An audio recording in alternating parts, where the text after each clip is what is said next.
Clean shave করে ফজরের সালাতে ঘুমিয়ে থেকে টাকনুর নিচে প্যান্ট পরে রোনালদো রিভালদোর মতো চুল কেটে নায়ক নায়িকা গায়ক গায়িকার মতো চলাফেরা জামা কাপড় পরে নিজেকে অনেক স্মার্ট ও শক্তিশালী ভাবা যায়, ডিজিটাল ভাবা যায়, কিন্তু ফেরাউনের মতো ক্ষমতার চিন্তাও করা যায় না। চিন্তা ওরকম মানুষ পানিতে ডুবে মরে গেছে।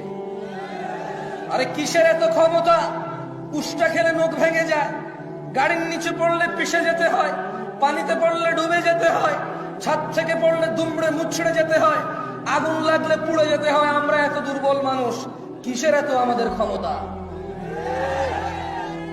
20 কিলোমিটার বেগে দৌড়ানোর ক্ষমতা, অথচ আল্লাহ এই দুইটা পা দিয়ে 60 বছর দাঁড় করায় রাখে, এমন পা যেখানে একটা কাঁটা ঢুকে যায়। এই একটা ছোট্ট কাঁটা আর সুই ঢুকে গেলে হাঁটার ক্ষমতা নাই কারো ব্যথায়। এত দুর্বল মানুষকে কে সোজা সাবলীল করে হাঁটায়? তাহলে ইবাদত কার হবে? উনি সালাতে ডাকলে ঘুমায় থাকার ক্ষমতা ওনার বান্দাদের আছে।